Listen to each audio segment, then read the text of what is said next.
¿Sí? ¿Excelente? ¿Puedo comenzar? Sí. ¿Puedo comenzar? Bien. Bienvenidos todos y todas a esta mesa redonda de comunicación, arte y cultura en la sociedad actual. Nuestra mesa y el nombre de nuestro grupo de investigación se construye a partir de tres dimensiones amplias, pero útiles, para abordar las prácticas y discursos que configuran y circulan dentro de la sociedad actual. Desde el ecosistema comunicativo vigente, encontramos que ellas se articulan desde la perspectiva del acto de narrar. El contar historias es una práctica que la humanidad realiza desde los inicios de su vida en comunidad, pero que, sin embargo, no realiza de manera invariable.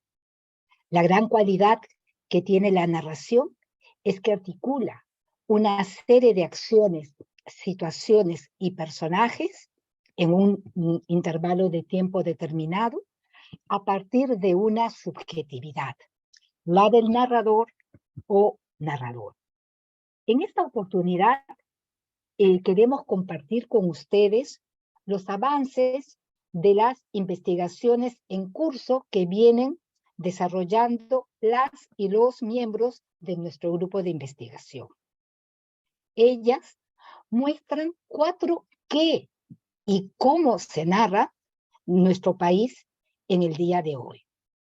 Desde las imágenes fijas, Margarita Ramírez nos va a ofrecer un retrato de un país, imágenes del Perú durante el onceño de Leguía. A continuación, Gabriela Núñez nos habla de la necesidad, hoy más que nunca, de seguir explorando nuevos qué y nuevos cómo narrar desde la reflexión sobre la importancia de la investigación en comunicaciones desde la experiencia de Comunica Investiga Lab.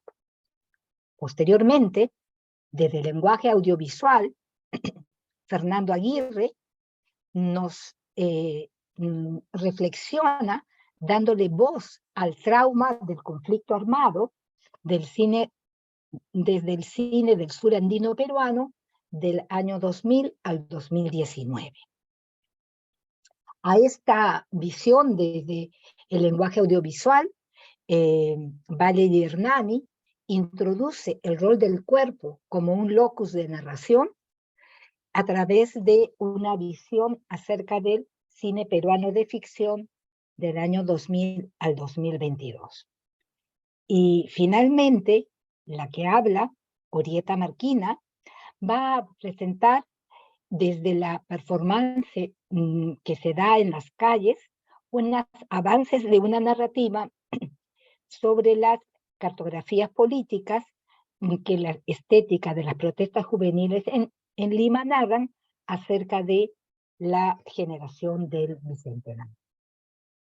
Entonces, sin más preámbulo, quiero darle la palabra a Margarita Ramírez. Margarita es doctora en diseño, miembro del grupo Comunica Investiga Lab y docente principal del Departamento de Comunicaciones de nuestra universidad. Adelante, Marga. Gracias ahorita por la presentación, gracias a todos por estar presente hoy acá y voy a comenzar mi presentación en este momento. Bueno, el trabajo que voy a presentar a continuación, se está viendo, ¿no? Lo que estoy compartiendo. Sí, okay. Sí, se ve. Ya, solo para confirmar. Ok, el trabajo que voy a presentar a continuación es el resultado de la investigación-creación ganadora del CAP 2021-2023, titulada Imágenes de la sociedad peruana en los albores del centenario de la independencia del Perú. Ese fue el título del proyecto. Fue realizado conjuntamente con la magíster Lorena Teresa Espinosa Robles, profesora también de la universidad y comunicadora, y un grupo inter y multidisciplinario constituido por comunicadoras, diseñadoras gráficas, un historiador, un artista plástico, un programador y un estudiante de psicología, que son los nombres que pueden apreciar ahí en esta primera lámina. Ok, este proyecto se materializa a través de la creación y diseño de una página web que permite una puesta en común de una curaduría virtual sobre narrativas comunicacionales y medios impresos peruanos. El objetivo es promover la divulgación de los contenidos narrativos difundidos por publicaciones periodísticas impresas con la finalidad de ser dirigidas al público en general y a la vez que aporte a la construcción de la memoria gráfica y visual de nuestro país. Nuestra propuesta curatorial incide en la relación entre la producción gráfica y el proyecto modernizador Patria Nueva durante el segundo gobierno de Augusto B. Leguía entre los años 1919 y 1930, periodo conocido como el oncenio, justamente por el tiempo que duró este gobierno y que marcó la inserción de la sociedad limeña en una modernidad periférica en relación a la de los países industrializados. La selección de las imágenes que conforman esta curaduría está constituida por caricaturas, publicidades y reproducciones artísticas provenientes de 2 revistas peruanas. Se trata de los semanarios ilustrados Variedades, que tuvo una vigencia entre 1908 y 1930, y la revista Mundial, que aparece en 1920 justamente como parte del gobierno de Leguía, o sea, Leguía auspició esta revista para que sea su vocero, ¿no? Estas 2 revistas circularon ininterrumpidamente durante todo el oncenio y fueron, como ya lo mencioné, prácticamente voceras del proyecto modernizador Patria Nueva e hicieron eco de las ideas provenientes de los principales líderes peruanos de opinión pública. Recordemos que este tipo de producciones, para la época, eran el principal medio de comunicación junto con la radio, ¿no? Entonces se podría decir que fueron como hoy en día puede ser la web. Esto es un poco para ver cuál fue su relevancia en ese momento, ¿no? Como medio de comunicación. El espacio digital ha sido clave en el desarrollo de nuestro proyecto curatorial, el cual estuvo enmarcado en la propuesta teórica metodológica de hermenéutica profunda propuesta por John B. Thompson y que consiste en un análisis, primero en un análisis conceptual, luego un análisis formal y de discurso, y finalmente una interpretación y reinterpretación. Sin embargo, para efectos de nuestra investigación, los desarrollamos en 6 momentos, ¿no? Que son los que estamos viendo en este momento en el cuadro. De esta manera, con una dinámica interactiva y el uso de manera exclusiva de recursos de comunicación digital, se pudo trabajar de forma remota las primeras fases del proyecto para luego pasar a la digitalización, procesamiento y análisis de un total de 3.500 imágenes, que fue lo que votó el relevamiento que hicimos de todos estos productos comunicacionales. Para ello se creó una plataforma diseñada específicamente para el proyecto que nos permitió atribuir una serie de códigos para identificar los principales temas y significados denotativos a través de la clasificación de los componentes visuales y de contenido general de las imágenes, ¿no? O sea, diseñamos este proyecto, cada imagen entraba y acá se podían encontrar todas las categorías a las que podía acceder una sola imagen y se reetiquetaba, ¿no? Aparecía con los códigos como una nueva imagen. Ok. Luego, para iniciar el análisis formal y a fin de evidenciar patrones, similitudes o diferencias entre las imágenes, se agruparon las imágenes a partir de 3 ejes: habitantes, prácticas sociales y territorio, que a su vez se desglosaron en categorías más precisas como género, etnia, grupo social, espacio performativo y elementos de interacción, que dio como resultado 101 categorías. Posteriormente, esas 101 códigos de naturaleza dinámica se volvieron a reagrupar a partir de los resultados y significados que se desprendieron del primer análisis hermenéutico aplicado al total del registro histórico, y lo cual generó una segunda categorización. Es así que, por ejemplo, códigos iniciales como selva, al no tener ninguna imagen representativa, se elimina, ya que no se puede inferir imaginarios desde esa categoría. La parte de abajo son todas las categorías que se eliminan, y en la parte de arriba podemos ver cuál era la antigua categoría y la nueva nomenclatura de la nueva categoría, que a su vez tiene una serie de subcategorías, ¿no? Ok, veamos algunas imágenes. En este primer grupo de imágenes podemos identificar la manera como se representa la inmigración cultural de dos grupos étnicos y las posibilidades de agencia de la propia imagen. En el caso de la primera imagen, el de T. Horniman, el anunciante habla como miembro de la élite social inglesa y desde ese lugar se dirige a sus homólogos en los países de América del Sur. Utiliza la figura de una embarcación marítima y la idealización del viaje de barco para promover una de las prácticas sociales más tradicionales de la cultura inglesa, tomar el té, como parte de un nuevo estilo de vida elegante y cosmopolita. Al aludir al país transoceánico y al presentar a personajes de rasgos claramente caucásicos bebiendo té, la imagen asume una postura de modelo cultural que además dialoga con otras categorías como son la tecnológica, prácticas laborales y mujer. Por otro lado, la segunda imagen muestra un grupo de personajes con rasgos y vestimentas asiáticas asociado a la importación, a las importaciones como parte de la actividad económica nacional y tratados como objetos de consumo traídos a través de una embarcación, pero en condiciones totalmente opuestas a las que muestra la primera imagen.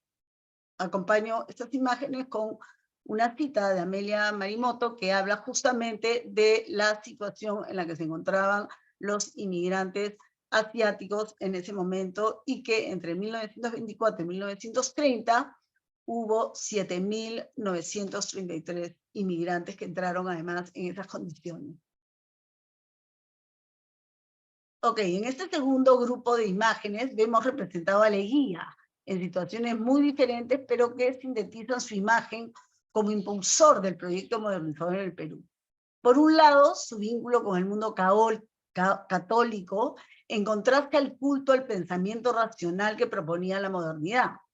Su presencia, además, como símbolo patrio y culto a su persona, en contradicción a la idea de libertad, en el caso de la segunda imagen, y la relación de dependencia política y económica que tuvo con los Estados Unidos, que en este caso iba de la mano con la idea de progreso tecnológico, pero de procedencia extranjera, no un progreso tecnológico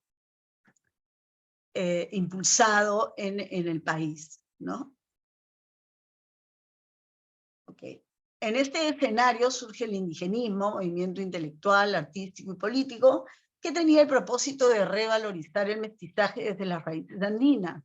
Sin embargo, vemos que en muchas de las imágenes se trató de validar el pasado inca a través de pinturas, más no a la cultura y población indígena de ese momento, a pesar de que es justamente durante el oncenio que se reconoce oficialmente la existencia de las comunidades indígenas. Por otro lado, una nueva clase media limeña comienza a configurarse en oposición a una élite colonial, y las imágenes afianzan la idea de vincular la cultura de los países industrializados, como los europeos y los Estados Unidos, con lo moderno o civilizado, y de esta manera validan las distancias sociales al tratarse de representaciones de personajes y prácticas que no eran necesariamente identificadas como peruanas. De hecho, el proceso de modernización auspicia un discurso colonizador que instaura elementos culturales foráneos sobre otros tradicionales y configura una colonialidad cultural, concepto acuñado por Quijano, que tiene como eje fundamental clasificar socialmente en función a la idea de raza.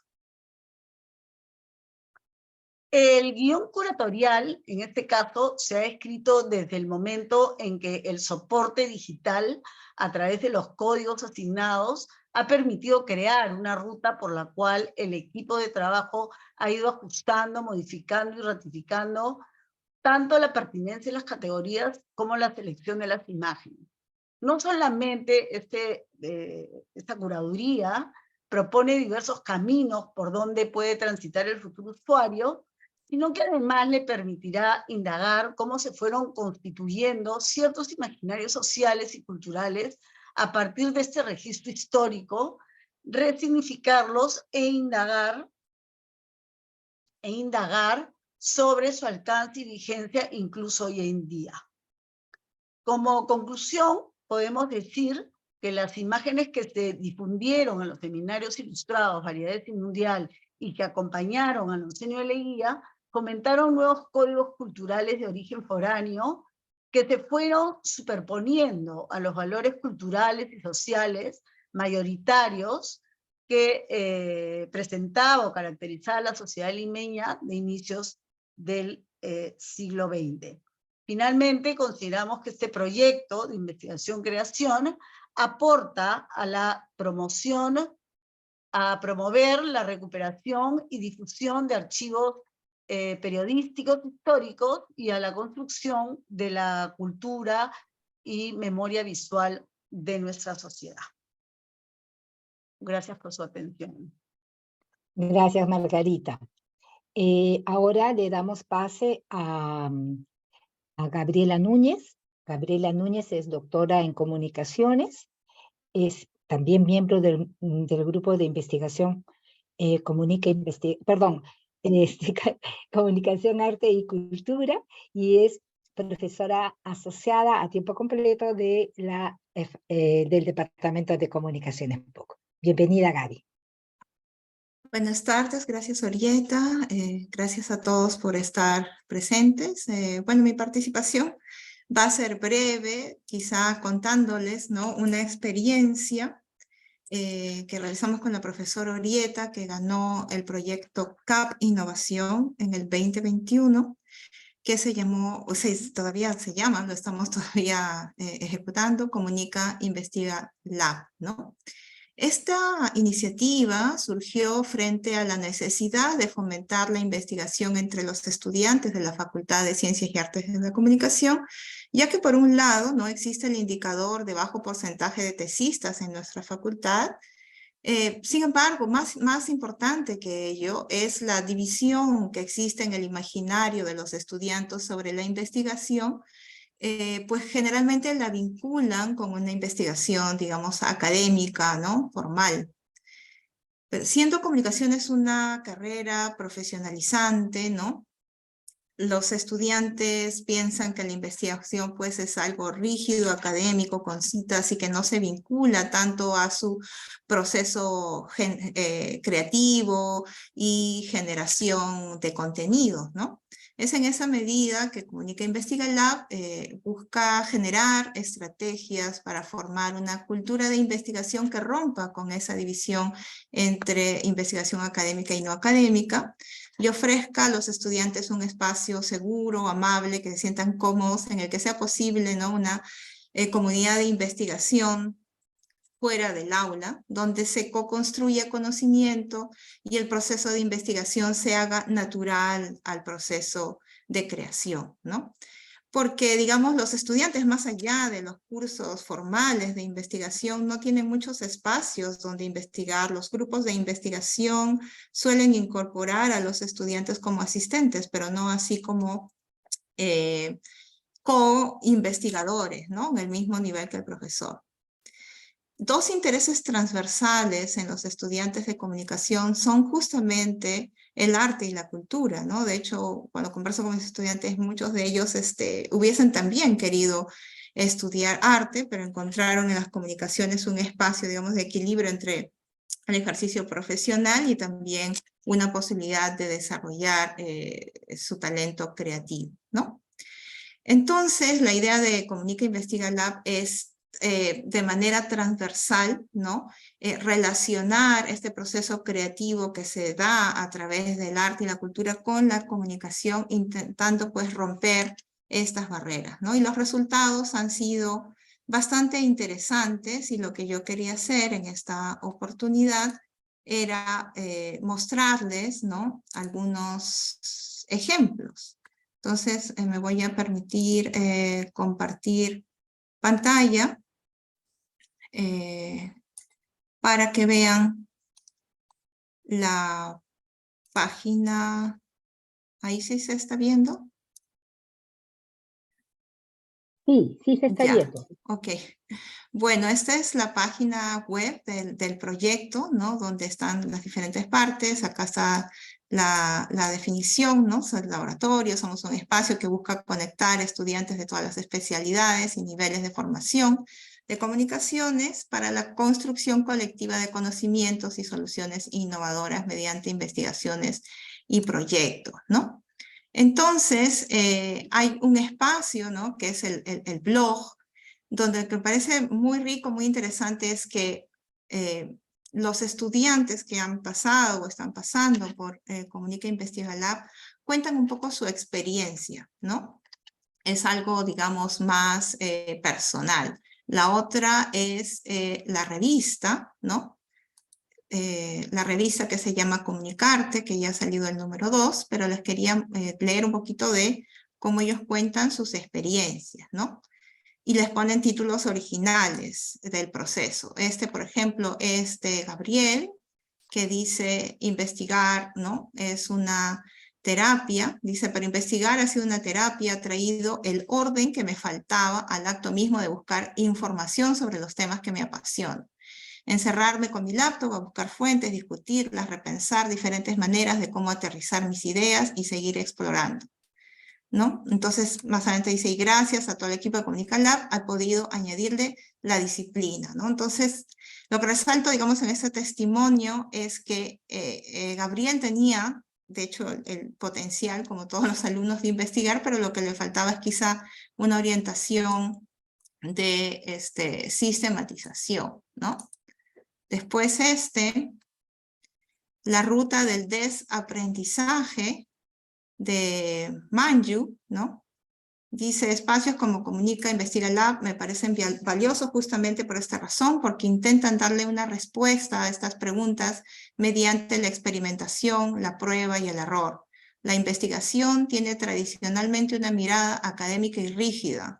Muchos estudiantes ingresan a sus carreras con la idea de que la única forma de hacer un trabajo de investigación es a través de un texto, pero la investigación debería ser una herramienta que el autor pueda utilizar y adaptar a sus necesidades, ¿no?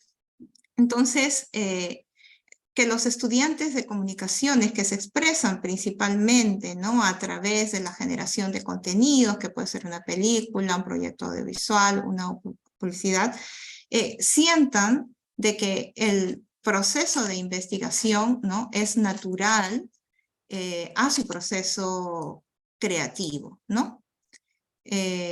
Acá, por ejemplo, otro... Memorias de un simple mortal queriendo investigar, de Álvaro Miñán, ¿no?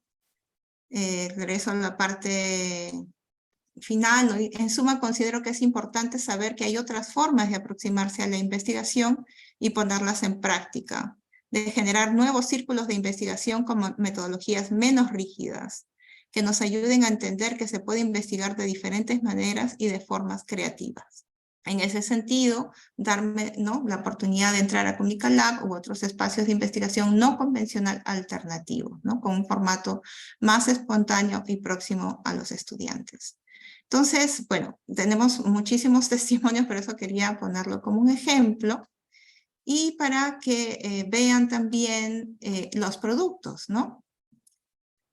Bueno, es otro testimonio que ya no lo leeré por falta de tiempo, porque faltan todavía 3 expositores, ¿no?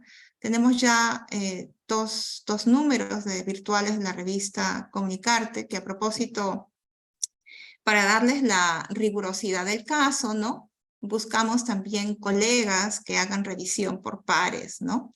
para que evalúen el trabajo de los estudiantes. Ellos han recibido comentarios y mejorar su producción, ¿no? Comunicarta es una revista digital dedicada a la difusión de los productos de investigación elaborados en Comunica Lab. Su propósito es impulsar una cultura de investigación desde las comunicaciones, ¿no?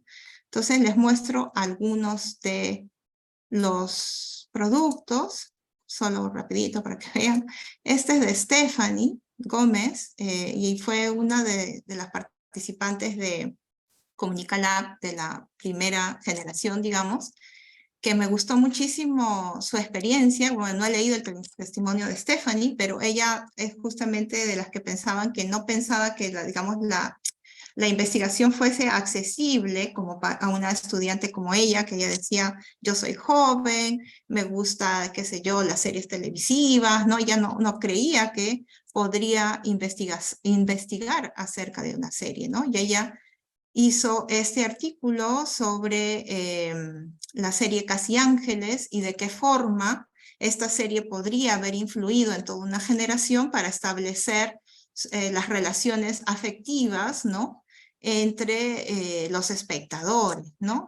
Pero pueden ver que el formato, ¿no? En la presenta es muy ágil, muy dinámico, es pues una infografía, ¿no?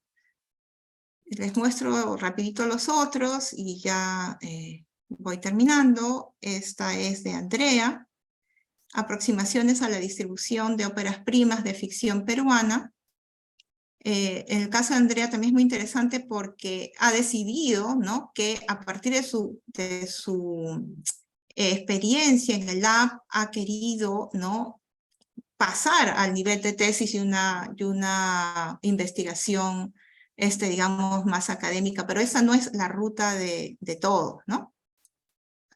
O de acá, de Álvaro, ¿no? Que sí leí su testimonio, que es de una perspectiva medioambiental, comunicar la causa medioambiental desde y para la ciudadanía. Él sí tuvo un formato, digamos, más clásico, ¿no? Y finalmente, de Eva, del Comando Matico, 3 puntos claves sobre la salud intercultural, que también tuvo un formato de infografía, ¿no? Entonces, bueno, si bien es cierto, este proyecto no formó parte del grupo mismo de comunicación horticultura en el que estamos, pero sí 2 miembros del grupo participamos en este proyecto. La reflexión, ¿no? que queríamos hacer es la importancia, porque el potencial lo hemos visto, lo hemos comprobado. Lo que necesitan los chicos es el espacio, ¿no? Para que ellos puedan investigar de una manera más natural, que no sea con la estructura rígida. Y además que muchos tienen un potencial, digamos, artístico y tenían desvinculado lo que es la creación de lo que es la investigación, ¿no? Entonces ahora, digamos, con las nuevas políticas de la universidad que se está fomentando, innovación, creación, investigación, no deberían, y de hecho creo que no es así, ¿no? Pero a veces existe la tendencia de ver cada uno separado, ¿no? Investigación por acá, innovación por acá, creación por acá, cuando en realidad deben dialogar. Y bueno, lo dejo ahí, después podemos conversar. Yo también me pasé el tiempo, disculpa, Orieta. No te preocupes, Gaby, muchísimas gracias. Más bien le invito a Fernando Aguirre, va a continuar. Él es doctor en estudios hispánicos, es miembro de nuestro grupo de investigación, comunicación, arte y cultura, y es docente del Departamento de Humanidades de la PUC. Bienvenido, Fernando, muchas gracias. Muchas gracias, Orieta, y muchas gracias a los organizadores de este encuentro por hospedarnos, y gracias a todos y todas por escucharnos, ¿no? Yo voy a compartir pantalla de un PPT que me va a ayudar a explicar algunos asuntos en los que hemos venido investigando. Digo hemos porque las ideas que presento aquí forman parte de un proyecto CAP que se llama así y que está integrado además por colegas míos, ¿no? Bueno, Gabriel está aquí, por ejemplo, como miembro de este panel. Y como ven ustedes, este es el título que le he dado a esta pequeña presentación, porque en lo que estoy en este momento trabajando, ¿no? Ya en fase de escritura como parte de este proyecto, tiene que ver precisamente con la noción de trauma mirada desde el psicoanálisis, ¿no? Antiguamente trauma de guerra, hoy se diría pues síndrome de estrés postraumático, y he tratado de rastrear su presencia en la filmografía que nosotros estudiamos, ¿no? Que es filmografía de Ayacucho, de Apurímac y de Puno, ¿no? Entonces yo me he encontrado con un corpus muy rico de estas películas. Bueno, voy a darle aquí modo presentación. Largometrajes, todos ellos menos 4, ¿no? Que son los Reminiscencia, Presente, Pampasca, Iñanta, Ricuchispa de Piero Parra, y los estoy analizando en confrontación con este conjunto de películas producidas desde Lima, ¿no? O sea, todas ellas lidian con el conflicto armado, pero a lo que me estoy enfocando es en algunas diferencias en el tratamiento del problema, ¿no? Y veo en ellas, ¿no? En estas películas de la subregión sureña, y es que ellas se enfocan en el problema de cómo podría ser, ¿no? Cómo es posible representar los efectos el trauma en el sujeto que lo sufre, ¿no?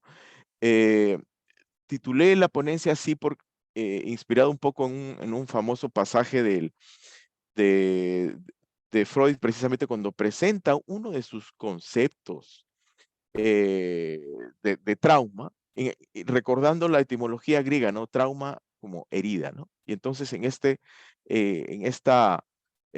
recuperación freudiana de la idea de trauma, nos muestra el proceso mediante el cual primero, ¿no? El sujeto, el individuo, ¿no? Es afrentado por una violencia tal para la cual no está preparada, y se sucede un proceso de latencia que viene a ser el proceso de gestación del trauma en sí, ¿no? Entre ese momento y el momento de por ejemplo, aparición de los síntomas, hay un lapso, ¿no? Hay un periodo de latencia, y la representación artística, ¿no? Se enfrenta a esa realidad, ¿no? De haber sufrido algo para lo cual no se está preparado, y que viene a afectarlo, y que luego se va a manifestar de alguna manera.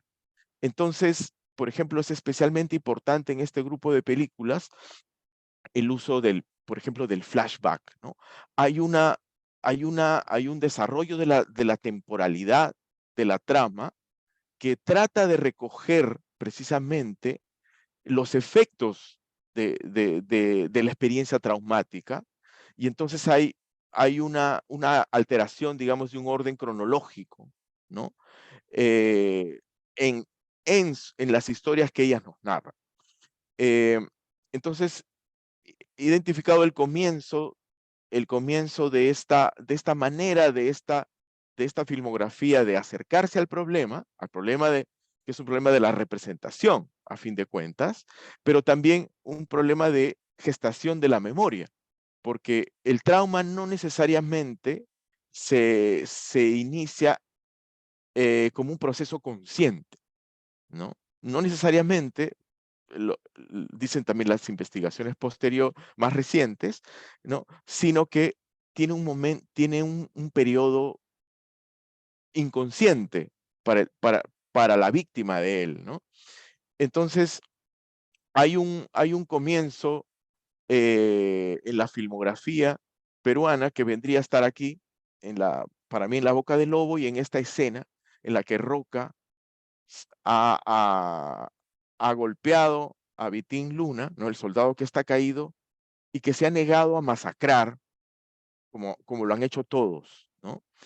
En la filmografía peruana, ¿no? La filmografía que recojo, el trauma está presente en algunos momentos y solo podríamos decir que es estructural a las películas en Días de Santiago y en La Teta Asustada, ¿no?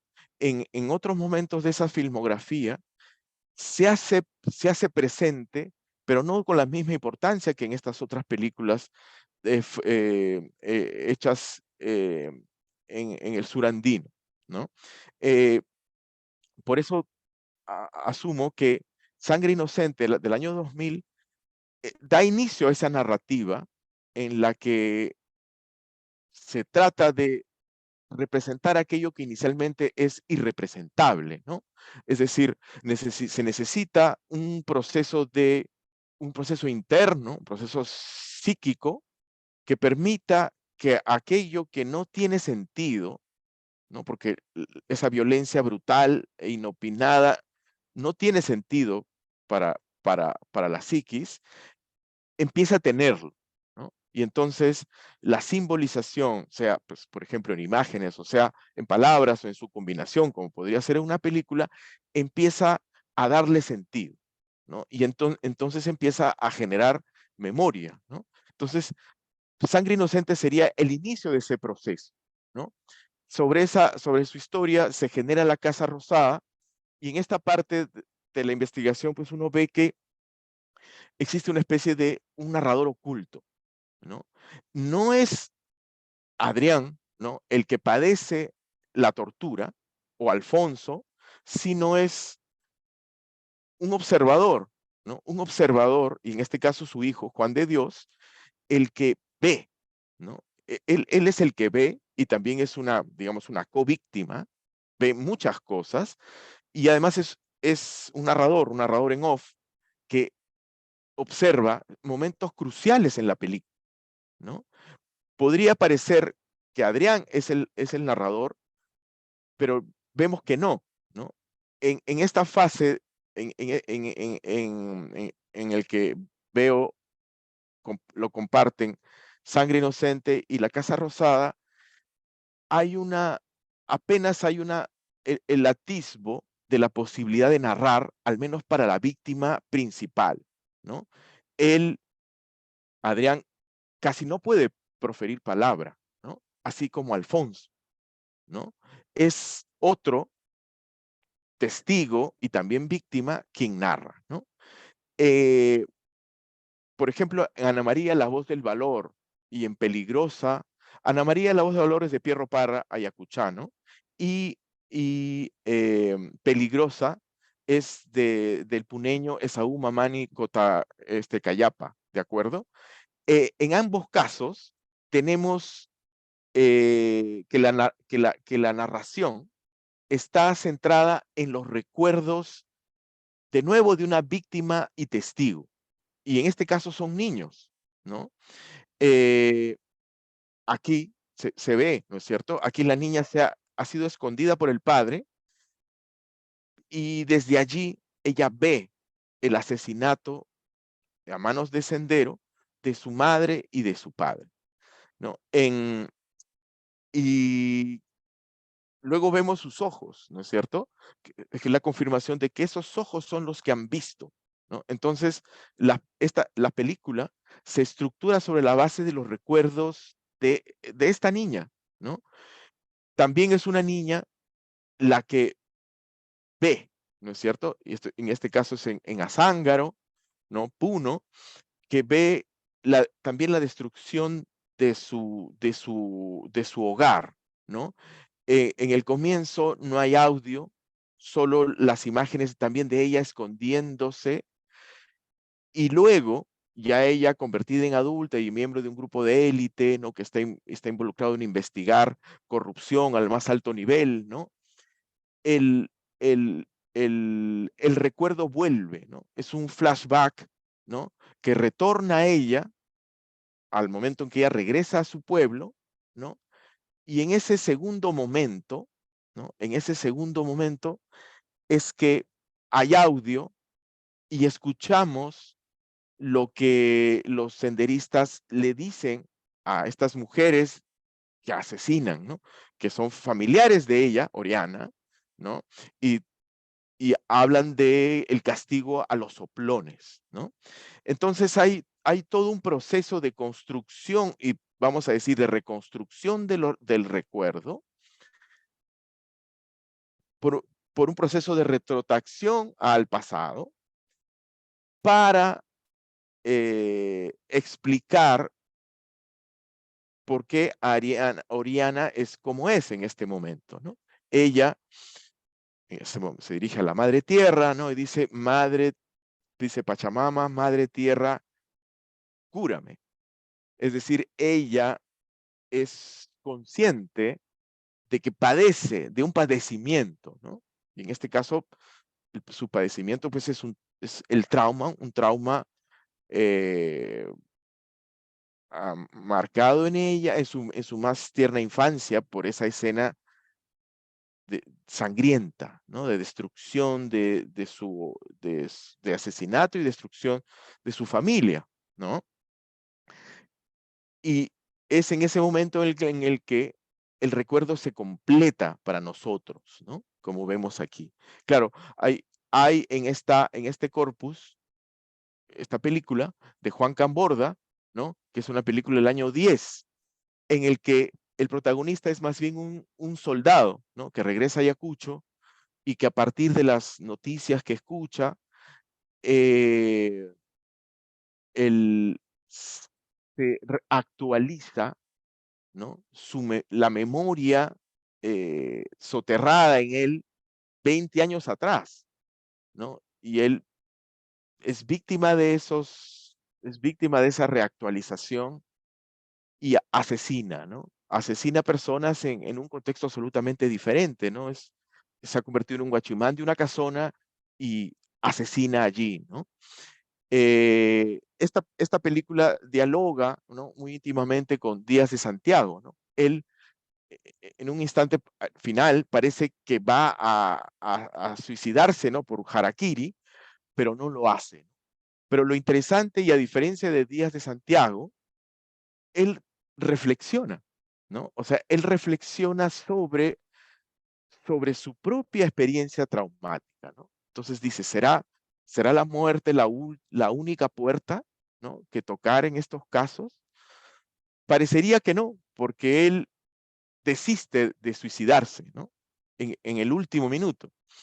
Díaz de Santiago, ¿no? Es la segunda película, digamos, en esta cronología limeña, digamos, no hay esa reflexión, ¿no? Santiago está atrapado por el trauma y no parece ninguna puerta para él, ¿no? La película termina con ese final abierto en el que él, ¿no? Parece que va a suicidarse y bueno, eso no llega a ocurrir, ¿no? En la teta asustada hay algo también muy interesante porque la experiencia la experiencia traumática solo llega a revelarse en las canciones que ella canta, ¿no? Que Fausta canta, pero esto está mediada en una relación de subordinación, ¿no? Diríamos, de apropiación por parte de Aida, ¿no? La patrona de clase alta, ¿no? En crisis de creatividad, que se apropia de esos recuerdos, ¿no? El otro elemento del corpus limeño es la hora azul, ¿no? Pero aquí, a diferencia de las otras películas, las películas del sur andino, el foco nunca es la víctima de la violencia, ¿no? El foco es ella, ¿no es cierto? Eso ocurre también en Magallanes. Perdón, el foco son aquellos hombres del ejército que han regresado a Lima y que al darse con ella, tienen una crisis moral, digamos, ¿no? Por descubrir lo que el padre, este marino, ha hecho, le ha hecho a ella, ¿no es cierto? Pero ella no se explica, no conocemos sus pensamientos, entrevemos sus sentimientos y parece ser que esa comunicación queda solamente en un proyecto frustrado, ¿no? Esa comunicación nunca se da y ella muere, no se sabe si se suicidó a ciencia cierta o no, no llega a explicarse.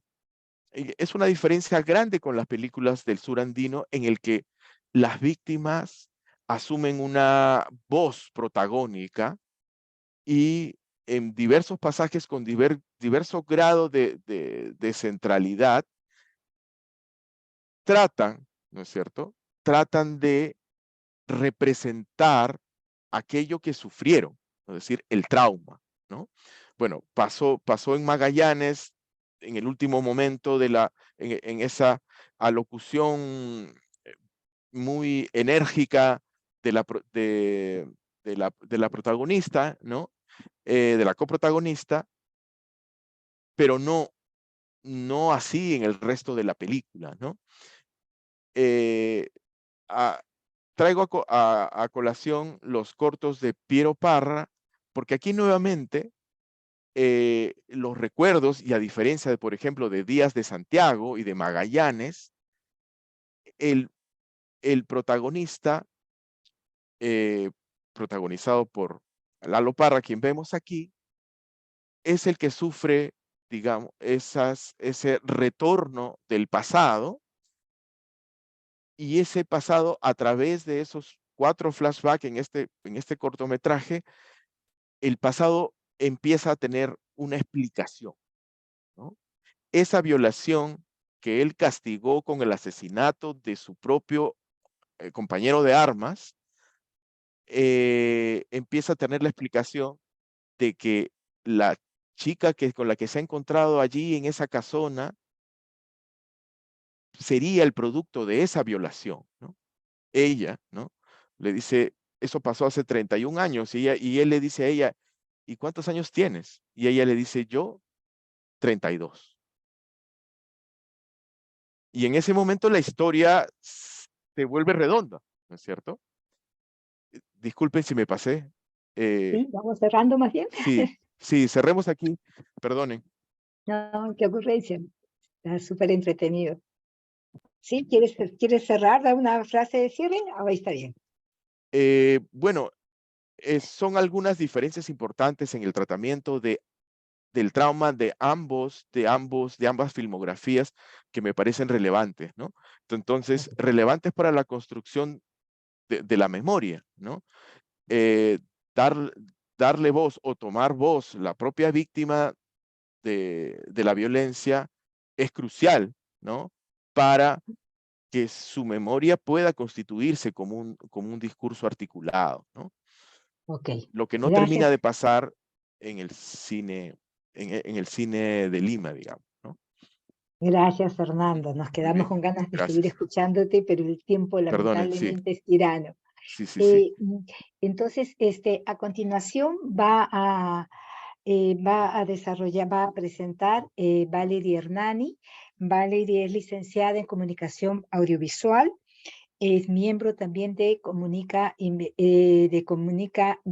de Investigación Comunicación, Arte y Cultura, y es predocente del Departamento de Comunicaciones y de la Facultad de Artes Escénicas. Bienvenida, Valerie. Hola, ¿qué tal? ¿Cómo están? Mil disculpas por la tardanza, pero es que justo estoy en un rodaje, entonces me han dado un ratito para poder compartirles lo que tengo que compartir. Voy a compartir mi pantalla. Y...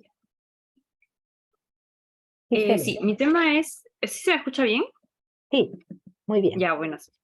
Yo voy a tratar de hacerlo como lo más conciso posible. Yo he hecho trabajo, como dijo Orieta hace un rato, trabajo en la Facultad de Artes Escénicas y en la Facultad de Comunicación, de Comunicaciones, en la carrera de Comunicación Audiovisual. Y de hecho, como mis intereses tanto dentro de la academia como de lo práctico, son una mezcla de ambos. Y mi tesis de licenciatura que hace poco sustenté se titula Dirección de actores en el cine peruano de ficción, del 2000 al 2022, y quería hablar un poco de una división que yo propongo para categorizar los distintos tipos de producciones del cine peruano, que podría ser tanto de ficción como documental, eh, tomando en consideración dos cosas, ¿no? Que son las circunstancias y demandas tanto artísticas como económicas. Entonces, los antecedentes más claros, que al menos como pude identificar para el cine, el cine peruano después del 2000, bueno, vienen a ser el cine producido antes, que viene a ser La Escuela de Cusco, Armando Robles Godoy, la ley 1932-7 y Francisco Lombardo. Para hacerlo como más conciso e irme a lo principal, bueno, nada, son los tipos de producciones que yo propongo, son la primera, el cine estatal de autor, la segunda, el cine comercial de géneros, y la tercera es el cine independiente de experimentación. El cine estatal de autor, un poquito. El cine estatal de autor lo pude identificar como una producción cinematográfica personal con buenos acabados industriales, que de hecho tiene un antecedente bastante claro en los antecedentes que hace un rato mencioné, que es el cine de Armando Robles Godoy. ¿Y por qué tienen acabados industriales? Porque, bueno, aspiran a festivales europeos, internacionales o latinoamericanos también, ¿no? Y también a ser distribuidos en salas comerciales del país, usualmente por un tiempo limitado, porque este tipo de cine no recibe tanta atención como lo recibe el siguiente cine que voy a explicar, que es el cine comercial de géneros, ¿no? Algunas de estas películas, y ahora de hecho con el boom de las plataformas tipo Netflix, Amazon, las películas peruanas, ese tipo de cine termina su recorrido, primero su recorrido en festivales, luego en salas comerciales y finalmente en las plataformas de streaming, ¿no? No todas, evidentemente, pero las que consiguen hacerlo, pues Bedoya menciona, y que es algo que me parece súper acertado y que creo que tiene que ver un poco con las tendencias del denominado nuevo cine latinoamericano, y también por la validación y preferencias de los festivales europeos, que vienen a ser a los que más se aspira usualmente, ¿no? A llegar en Latinoamérica, es que hay una representación realista o naturalista tradicional, ¿no? Que viene ya de hace mucho, viene probablemente desde 1960 con el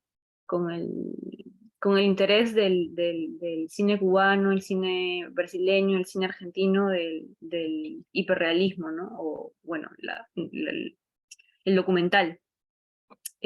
Son financiadas en su mayoría, y por eso de hecho tomo el término estatal, aunque puede ser un poco incómodo para algunos realizadores, pero la mayoría de estas películas, por no decir todas, son financiadas por alguna entidad del Estado peruano, ¿no? Y también entidades internacionales que otorgan apoyos económicos y acompañamientos para las películas latinoamericanas y peruanas. El siguiente tipo de cine es el cine comercial de géneros, que de hecho es un término que menciona antes Emilio Bustamante. Yo no hago una división del cine por regiones, es decir, dentro de este tipo de cine, de hecho, también tomo en consideración aquello que Bustamante denomina como cine regional, no tanto por el territorio, sino por el objetivo de muchas películas del cine regional, que es bueno, ser visto en grandes cantidades por personas, ¿no? De su localidad y o de otras localidades. Este cine es bastante particular porque apertura, en el caso de Asumar específicamente, que fue como un fenómeno en el cine peruano, que logró creo que más de 3 millones de espectadores, que eso es algo que nunca antes se ha visto, pero logra la aceptación del público, del mismo público peruano, por el cine peruano y por ende la rentabilidad de las producciones nacionales estrenadas en salas comerciales, ¿no? O sea, a partir de Asumare se genera, o sea, ya se había generado anteriormente un interés con con la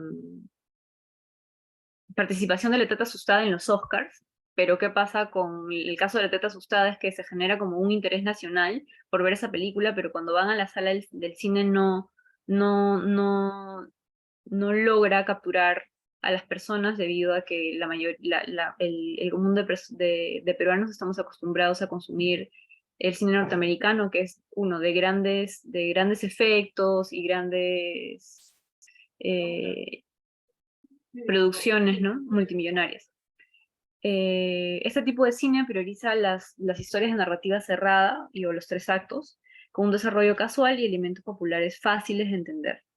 Transita entre el cine de géneros como la comedia. De hecho, la comedia es más común en el cine que se hace en Lima, ¿no? Creo que las productoras más destacadas o más conocidas en este tipo de cine son Tondero Films y Big Bang Films.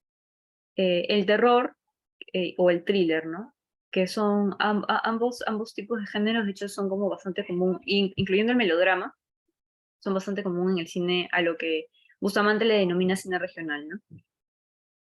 Aquí yo sí encuentro una división, que existen 2 tipos, eso es con lo que comencé un poco mencionando sobre este tipo de cine, es de que existe el cine comercial de géneros de alto presupuesto y el cine comercial de géneros de bajo presupuesto. El de alto presupuesto pues es identificado como el que se hace comúnmente en Lima, pero también está, por ejemplo, el caso de Dorian Fernández Moris, que si bien es un realizador no limeño, hace producciones de...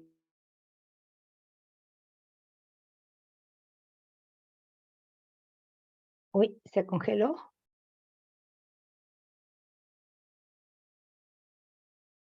Parece que sí, ¿no? Sí, un ratito, a ver. ¿Ya viene? Ujú. Sí.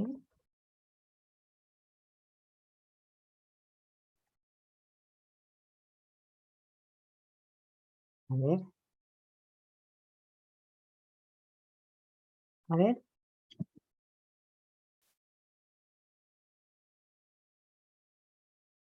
Gajes del oficio, un segundito, por favor. Vamos a ver si es que logramos. Ah, ya. Ya dejo de compartir. Seguramente un segundo, por favor, que seguramente se va a conectar nuevamente.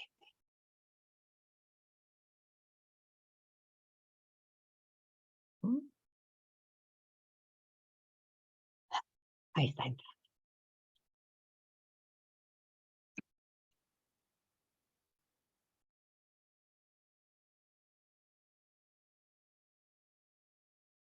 Ahí está.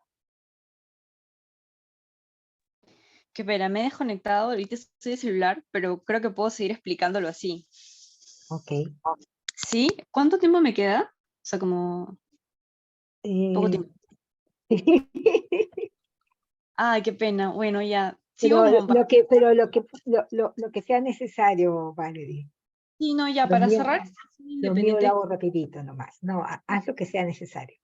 Sí, ya, me tomo 2 minutos para cerrar sobre el cine independiente de experimentación, que de hecho, o sea, quiero hablar más del tema del nombre, que me parece que es lo más especial con respecto al trabajo que he hecho, y es que no basta hablar del cine independiente porque el cine independiente, y de hecho existe un artículo de León Frías en el que habla de que todo el cine peruano en general se podría denominar independiente, pero porque no tenemos una industria, ¿no? O sea, no tenemos a qué aferrarnos exactamente, no hay como una clave exacta de cómo hacer cine en el Perú para poder vender, aunque bueno, existe ya el antecedente evidente de Tondero.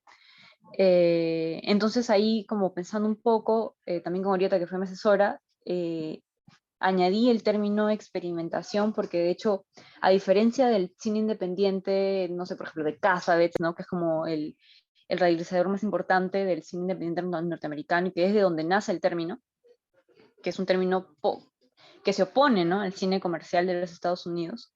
Añadí experimentación porque de hecho eso es lo que sucede, ¿no? Lo que pasa es que aquí hacia 2006, 2008 empiezan a llegar como muchas más tecnologías de casa, o sea, para grabar video y esto hace que los chicos, que los jóvenes como experimenten con nuevas formas de crear audiovisualmente, pero a través de tecnologías caseras, ¿no? Que permitían la misma experimentación audiovisual, que es algo hermoso, en verdad, porque al final el cine no es que necesites 5 millones de soles para hacer una película, ¿no? Creo que ellos comprueban, como el caso de Eduardo Quispe Alarcón o Molero, que con poco presupuesto puedes hacer grandes películas. Eso es todo. Muchas gracias. Mil disculpas por la interrupción. No, no te preocupes, vale, y más bien, muchas gracias por el esfuerzo de culminar, dadas las circunstancias. Bueno, bien, me toca a mí cerrar brevemente, me permite compartir. Perdón, tenía acá. Voy a ponerlo en... yo voy a ir prácticamente directamente al grano. Esta investigación o este avance de investigación que nosotros vamos a presentar aquí tiene como objetivo analizar las narrativas políticas de la llamada generación del Bicentenario que cuentan los dispositivos estéticos utilizados por los jóvenes en las marchas de protesta de noviembre del 2020 en Lima. ¿No? En esa oportunidad, en plena pandemia, los jóvenes salieron a protestar, no solo en Lima, sino en muchas de las ciudades del país, en contra de el presidente que había sido nombrado por el Congreso en medio de una gravísima crisis política interna. A nosotros lo que nos sirvió de motivación fue esta frase que ellos enunciaron bastante, y es: se metieron con la generación equivocada. Y es a partir de allí que justamente nosotros entramos a tratar de ver qué elementos intervienen en la configuración de los procesos de subjetivación política que configura este protagonismo juvenil en las acciones colectivas que se desarrollan en el espacio público en dicha oportunidad. Voy a saltarme la parte teórica que habíamos pensado y que justamente hacíamos una especie de recuento de cómo es que se da la investigación sobre los jóvenes, tanto en el país como en América Latina. Voy a ir directamente nosotros, esta investigación, que también es ganadora del CAP de Investigación 2021, parte de la pregunta: ¿qué narrativas políticas de la llamada generación del Bicentenario cuentan los dispositivos estéticos utilizados por los jóvenes en las protestas de noviembre? Brevemente, nuestra mirada quería ser una mirada distinta, porque por lo general se hablaba de los jóvenes desde el punto de vista político, desde el punto de vista social y desde el punto de vista laboral. Pero esta visión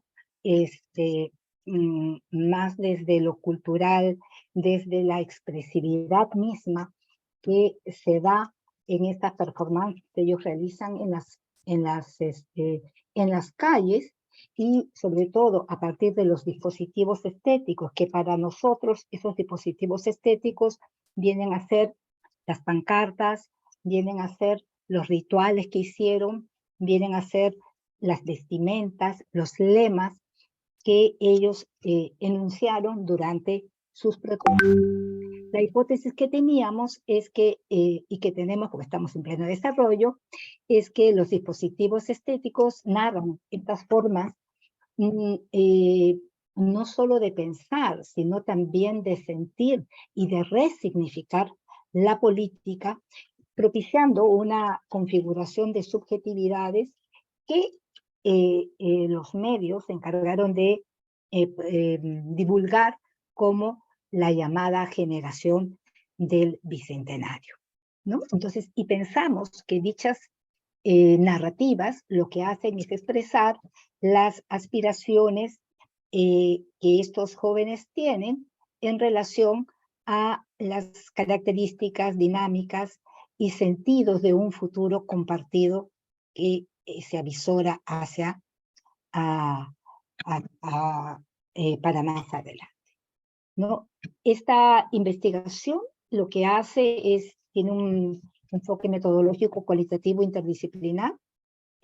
Tomamos una posición epistemológica relacional que nos permita no solamente ver lo performado, sino contrastar lo performado con la realidad. Es a partir de eso que nosotros nos planteamos reconstruir la dimensión expresiva de lo cotidiano que tienen estas marchas desde dos momentos, ¿no? Desde el momento mismo de las marchas y desde el momento posterior a ello. Y combinamos tres fuentes, ¿no? Los medios de comunicación, las plataformas de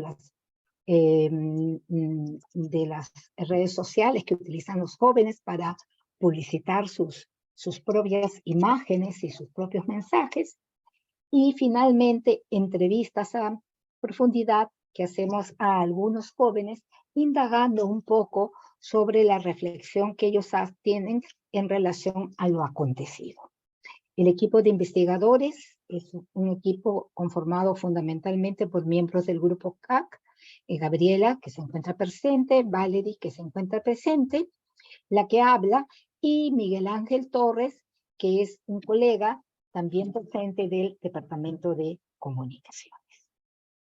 Entonces, como les digo, sacando un poquito la teoría, solamente mencionaré que nos guiamos mucho de Apaduray y su concepto de imaginación como un elemento configurador de las acciones con miras a un logro de un futuro, y de Watkins, que habla acerca de la hiperhistoria como un mecanismo que se da dentro de estos ecosistemas comunicativos en redes, que lo que hacen es cambiar o voltear, saltarse la historia oficial a través de historias que él llama hiperhistorias, que justamente se construyen a partir de los relatos individuales de la gente más allá de los discursos oficiales.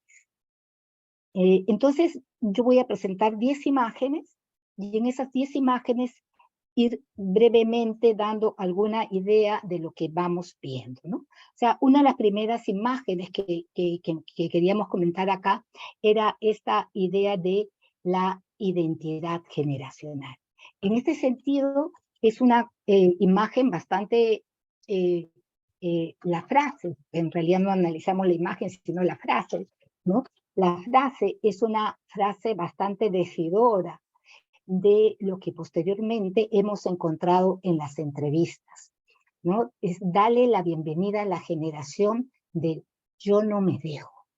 Y eso es no en esos términos, pero es una constante que nosotros hemos encontrado en las entrevistas cuando conversábamos con los jóvenes y les decíamos, bueno, pero si ustedes querían participar, si quieren cambiar el país, si quieren hacer esto, ¿por qué no militan?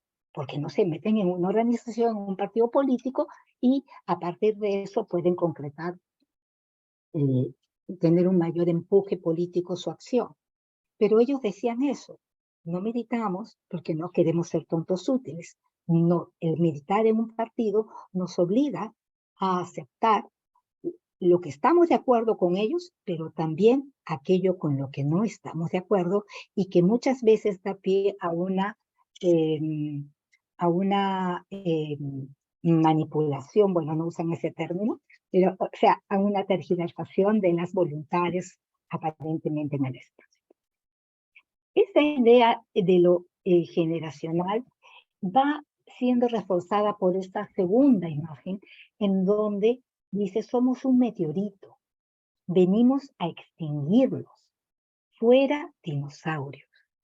Nuevamente, estos jóvenes están planteando el tema, y esto acá quiero rescatar a Tanaka, porque Tanaka justamente es uno de los pocos investigadores en el país que introduce la variable generacional para el análisis de los jóvenes. Él lo introduce más o menos a la altura de los mediados de los 90, ¿no? Y en su momento nadie le dio mucho eco, mucha acogida. Pero sin embargo, las marchas de noviembre del 2020 ponen sobre el tapete esto. Y lo ponen de tal manera que la socióloga Noelia Chávez, creo, ella acuña el término de la generación del bicentenario, que esa, sin embargo, es un término que algunos jóvenes aceptan, pero la gran mayoría, que en las entrevistas que hemos encontrado, no se sienten representados por esa frase. Entonces, es interesante aquí que a pesar, son dos imágenes en donde a pesar de no, en su mayoría, no reconocerse como la generación del bicentenario, sí se reconocen como un colectivo distinto a los colectivos juveniles que han existido anteriormente. Otra imagen que nos da por aquí es esta de acá. Nos quitaron tanto que nos quitaron el miedo. Esta imagen la elegimos un poco para representar lo que fue la pandemia para estos jóvenes. Esta marcha no puede ser entendida al margen de lo que fue la pandemia para ellos. Y gran parte de la movilización que hay y del avance que harán los jóvenes es porque lo único que les quedaba como medio de conexión, no solo informativa, sino emocional, afectiva, cognitiva, social, eran las redes. Y esta situación de sentirse de que el país estaba en una crisis sanitaria terrible, está en una crisis política terrible, y encima sucede esta vacancia presidencial y el nombramiento de una persona que no se consideraba, que ellos no consideraban que tenía, que se daba bajo los canales democráticos. Entonces sucede esta situación en lo que ellos, según lo que nos relatan también en las entrevistas, es, bueno, salimos, total, ¿qué más queda? ¿No? Y esta frase nos parece que es una frase que refleja bastante esa situación. Un aspecto también que tiene que ver con la diferenciación en relación a las generaciones anteriores, juveniles, en donde las generaciones de los 60, que llegaron inclusive, tenemos a Luis de la Fuente, Javier Heró, Hugo Blanco, entre los representantes más conocidos, ellos optaban por un camino en donde la violencia era la única ruta posible para encontrar un mundo en el cual pudieran realizar sus sueños. Entonces, y ese discurso, lamentablemente, posteriormente con la presencia de Sendero y toda la masacre de la guerra interna que también nos ha narrado Fernando, lleva a que una etiqueta muy fuerte que se utilizaba desde él y se utiliza todavía desde el discurso oficial es el terrorismo. Comunismo, terrorismo son etiquetas que asustan. Y estos jóvenes, paradójicamente, dicen, no, esto es otra dictadura, pero total, ser dictadura de derecha o dictadura de izquierda, ambas son dictaduras y ninguna de las dos nos interesa, ¿no? Y entonces, estas frases que dicen, esta generación no tira bombas, las desactiva. Terrorista es el que lanza bomba, no el que las desactiva nuevamente. Y esto lo podemos también interpretar desde una perspectiva metafórica, en el sentido de que finalmente lo que el Congreso estaba haciendo estaba retarteando, bombardeando nuestro propio sistema democrático, y ellos con esta marcha podrían estar buscando todo lo contrario. Obviamente esa es una interpretación por el momento libre, Todavía estamos en proceso. Otra imagen que nos parecía interesante es esta imagen en donde se ven las brigadas de primeros auxilios. Porque los jóvenes, y es una cosa que nos enseñaron bastante bien, nos enseñaron su capacidad de organización. Una capacidad de organización y de organización solidaria.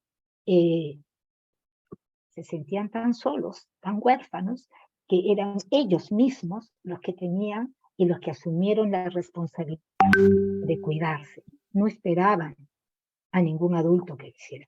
Otra diferencia con otro tipo de generaciones anteriores, en donde se esperaba que las grandes organizaciones políticas pudieran estar planteando el ir a buscar a los jóvenes que podrían haber sido encarcelados. Acá ellos mismos se organizaron para brindar salud, para brindar seguridad, asegurar que todos llegaban a casas de manera segura, dar, como en este caso, unos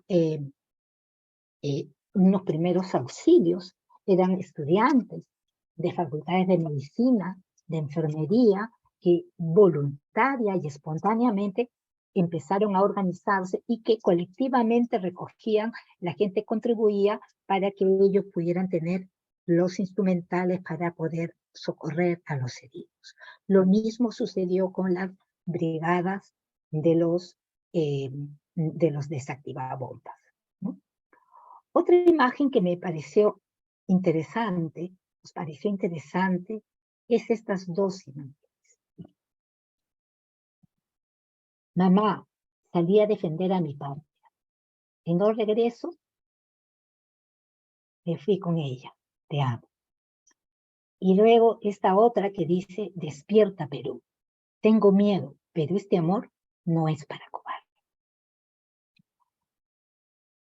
Estas imágenes me parecen bastante relevantes porque una de los juicios ampliamente difundidos que se lee entre los medios y que también coloquialmente se escucha entre la población adulta es: estos jóvenes no les interesa el Perú, no les importa, ellos están metidos en su zombilandia, como escuchaba el día de ayer, y están metidos en su mundo y no les interesa lo que pasa a su alrededor. Aquí nuevamente traigo a colación a Tanaka, que justamente Tanaka lo que dice es que esta poca o casi nula participación de los jóvenes en el espacio público de lucha no tiene por qué ser interpretada como una falta de interés. Quizás sí, como una conciencia de el costo que tiene el participar en ella. Y esta última idea, esta idea del costo de la participación, es algo que los jóvenes nos han ido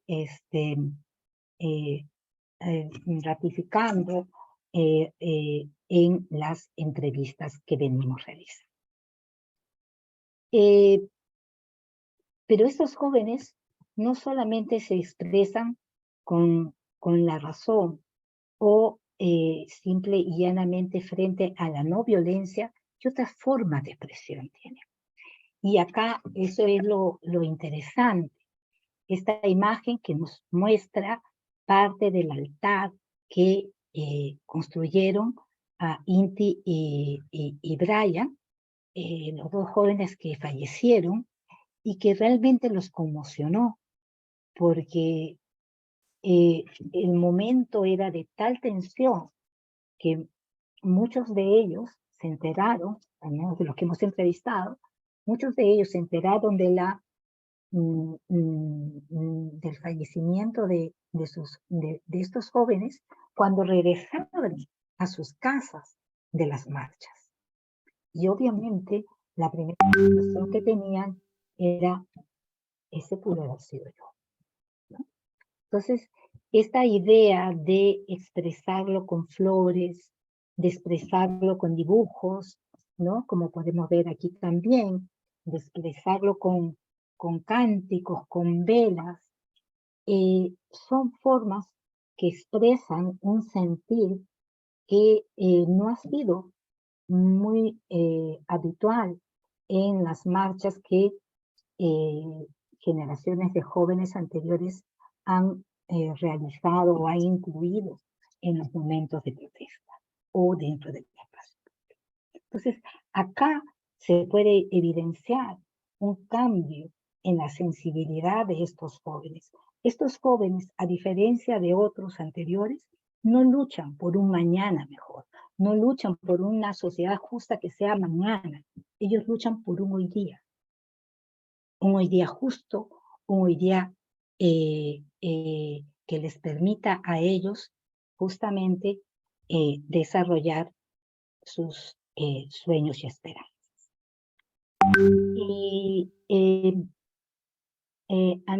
ya casi terminando, era esta figura en la cual los jóvenes, como decía, se quedaron o supieron utilizar muy bien las redes sociales.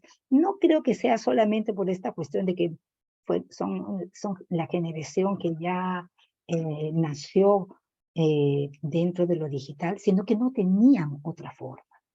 Y su nivel de conciencia era tan interesante que, fíjense, estaban escribiendo smells like Peruvian spirit.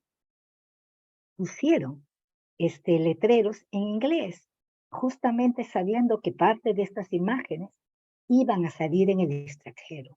Y otro detalle que tiene esta imagen que a mí no me digas que no se aprecia. No se aprecia, es que en una imagen se podía apreciar un R, un R como marca registrada, así, ¿no? Entonces me pareció muy simpático, y más allá de simpático, me pareció que esto es bastante revelador de cómo el espacio público no solamente se da o tiene una dimensión física, sino que tiene también una dimensión digital, una dimensión virtual. Y esta dimensión virtual no es solamente tecnología, sino que es un espacio en el cual los jóvenes practican su ciudadanía y dejan los discursos que sobre sí mismos y sobre el país tienen. Y finalmente, esta última imagen la pongo un poco para cerrar, porque a pesar de tener esta situación de conciencia de lo que significa este ecosistema comunicativo, o quizás no tanto a pesar, sino más bien justamente porque la tienen, es que ellos son muy conscientes de el sesgo que tienen el sesgo informativo que tienen los medios de comunicación tradicionales, y cómo ellos justamente pasan por encima de estos canales y comienzan a crear canales alternativos de información que permiten construir estas hiperhistorias que nos señala Watkins, ¿no? Entonces, para cerrar un poquito esto, esta es una investigación que todavía está en curso. Estamos todavía haciendo algunas entrevistas y no he cogido aquí la parte de la información que estamos recolectando de los medios de comunicación, pero es un poco a partir de estos dispositivos, de estas formas que seguramente no solamente nos hacen pensar, sino nos hacen sentir, nos pueden haber hecho reír o sonreír mientras veíamos las imágenes. Es una nueva forma en la cual se entiende la participación ciudadana, y es una nueva forma de la cual esperamos que muchas más personas, no solo los jóvenes en el país, podamos aprender, incluir, a fin de lograr una sociedad más inclusiva y más justa. Muchísimas gracias.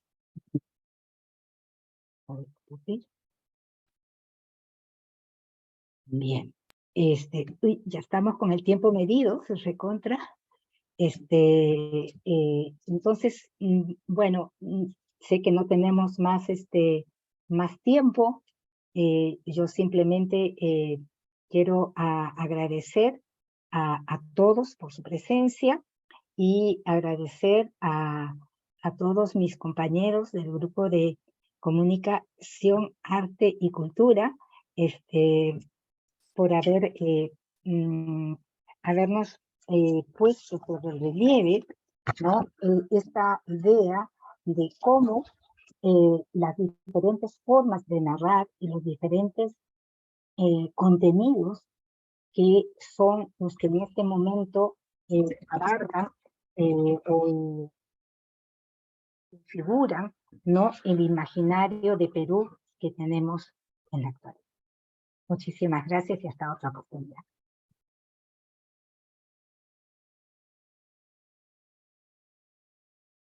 Ahí está, Gaby, gracias. Pasaste la comunicación.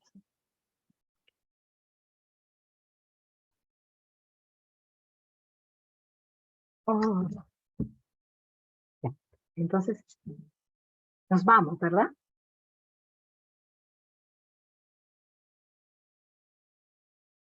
Ok. Gracias. Muchísimas gracias. Gracias. Voy cerrando para todos. Gracias.